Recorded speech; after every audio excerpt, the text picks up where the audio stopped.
एका क्षणात संपूर्ण गावाचा श्वास रोखला गेला. खेळता खेळता 4 वर्षांचा चिमुकला गुरकरण अचानक जमिनीतच गायब झाला आणि पुढचे तब्बल 9 तास सुरू झाला मृत्यूशी सामना. पंजाब मधल्या होशियारपूर जिल्ह्यात घडलेल्या या थरारक घटनेनं संपूर्ण देश हादरला. 20 ते 30 फूट खोल बोअरवेल मध्ये अडकलेल्या गुरकरण नावाच्या चिमुकल्याला बाहेर काढण्यासाठी NDRF पासून ते गावापर्यंत सगळ्यांनीच जीवाचं रान केलं आणि अखेर मध्यरात्री मातीनं माखलेला तो चिमुकला जेव्हा बाहेर आला तेव्हा प्रत्येकाच्याच डोळ्यात अश्रू होते. नेमकं काय घडलं, कसं घडलं, हे रेस्क्यू ऑपरेशन कसं पार पडलं, पाहूयात त्याचा हा व्हिडिओ. नमस्कार, मी शिवानी आणि आपण पाहताय नवराष्ट्र. पंजाबच्या होशियारपूर जिल्ह्यातलं चक समाना हे गाव. शुक्रवारी संध्याकाळी गावात नेहमीसारखी शांतता होती. 4 वर्षांचा गुरकरण सिंह घराजवळ खेळत होता. पण काही सेकंदातच हे आनंदाचं वातावरण किंकाळ्यांनी दणाणून गेलं. कारण खेळता खेळता गुरकरण हा नव्यानं खोदलेल्या उघड्या बोअरवेल मध्ये पडला होता.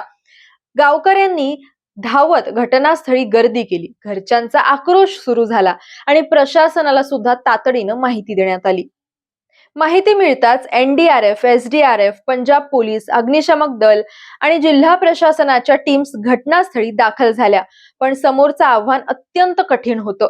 कारण गुरकरण जवळपास 20 ते 30 फूट खोल अडकला होता आणि बोअरवेल भोवतीची माती ही सतत ढासळत होती.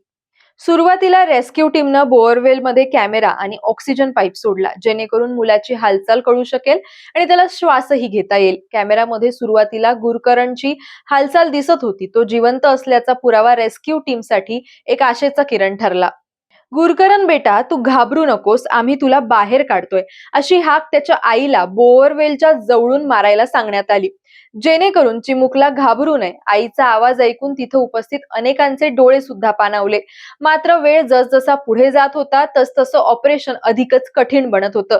रेती मिश्रित माती ही सतत आत कोसळत होती. कॅमेराचं दृश्यही अस्पष्ट होत होतं. मग रेस्क्यू टीमने एक मोठा निर्णय घेतला. बोअरवेलच्या बाजूलाच एक समांतर खड्डा खोदण्याचं काम सुरू करण्यात आलं. JCB, ड्रिल मशीन आणि इतर यंत्रसामग्री याच्या मदतीनं युद्ध पातळीवर हे खोदकाम सुरू झालं. पण प्रत्येक क्षण हा धोकादायक होता. तो असा कारण मशीनचं जास्त कंपन झालं असलं तर ती माती जी आहे ती थेट मुलाच्या अंगावर कोसळण्याचा धोका होता. म्हणूनच रेस्क्यू टीम अतिशय सावधगिरीने हे सगळं काम करत होती. एकीकडे खोदकाम, दुसरीकडे ऑक्सिजनचा पुरवठा आणि तिसरीकडे मुलाला जिवंत ठेवण्यासाठी सुरू असलेले प्रयत्न, अशी सगळी परिस्थिती निर्माण झाली होती. तब्बल 9 तासांच्या अथक प्रयत्नांनंतर मध्यरात्री जवळपास 12:40 तो क्षण आला. NDRFच्या जवानांनी अरुंद बोगद्यातून आत प्रवेश केला आणि मातीनं माखलेल्या गुरकरणला सुरक्षित बाहेर काढलं. क्षणभरासाठी संपूर्ण परिसरात जल्लोष उसळला. आई वडिलांनी आपल्या मुलाला मिठीत घेतलं आणि गावकऱ्यांनी रेस्क्यू टीमचे आभार मानले. बाहेर काढल्यानंतर गुरकरणला तातडीनं रुग्णालयामध्ये दाखल करण्यात आलं. सुदैवानं त्याची प्रकृती स्थिर असल्याची माहिती डॉक्टरांनी दिलेली आहे. पण देशात उघडे बोअरवेल्स हे मृत्यूचे सापळे बनत असताना अशा दुर्घटना कधी थांबणार, हा प्रश्न या घटनेनिमित्त पुन्हा एकदा ऐरणीवर आहे.